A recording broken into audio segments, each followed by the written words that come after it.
ہر شخص اپنی رزق میں، اپنے روزی میں، اپنی کمائی میں برکت چاہتا ہے، وسعت چاہتا ہے، کشادگی چاہتا ہے۔ لیکن یہ کشادگی، یہ وسعت، یہ برکت کہاں سے آئے گی؟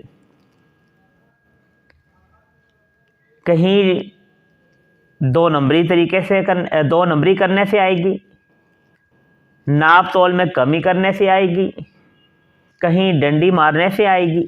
نہیں، بلکہ آپ صلی اللہ علیہ وسلم نے رزق میں وسعت، برکت اور کشادگی کا ایک آسان سا عمل بتلا دیا جسے ہم سب کر سکتے ہیں، اور اس عمل کو ہم کر کے اپنے رزق میں بھی برکت حاصل کر سکتے ہیں، اپنی روزی میں اضافہ بھی کر سکتے ہیں، ہمارا رزق کشادہ بھی ہو سکتا ہے، ساتھ ساتھ ہماری عمر میں بھی برکت ہو جائے گی۔ ہر شخص لمبی زندگی جینا چاہتا ہے، تو آپ صلی اللہ علیہ وسلم نے ارشاد فرمایا کہ جسے پسند ہو کہ اس کے رزق میں وسعت ہو، برکت ہو، کشادگی ہو، اور وہ لمبی عمر چاہتا ہو، یعنی عمر میں بھی برکت چاہتا ہو، تو وہ صلہ رحمی کرے۔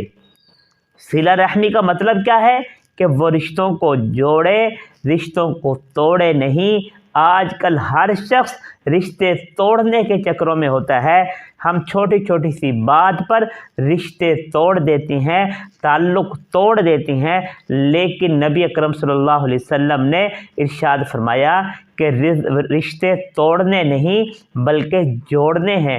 اور رشتے جوڑنے کا فائدہ کیا ہوگا؟ ایک تو ہماری عمر میں برکت ہو جائے گی، اور دوسرا ہمارے رزق میں برکت ہو جائے گی، ہمارا رزق وسیع ہو جائے گا، ہمارے رزق میں کشادگی بھی آ جائے گی۔ تو یہ ایک آسان سا عمل ہے، رشتہ داریوں کو، تعلقات کو جوڑیں، توڑے نہیں، تعلق کو جوڑنا شروع کر دیں۔ جن سے آپ نے قطع تعلق کی ہوئی ہے، آپ نے بول چال ختم کی ہوئی ہے، آپ ان سے بول چال شروع کر دیں، ان سے تعلقات کو جوڑ لیں، آپ کا رزق بھی بڑھ جائے گا اور آپ کی عمر میں بھی برکت ہو جائے گی۔ ایک حدیث میں آپ صلی اللہ علیہ وسلم نے کیا فرمایا؟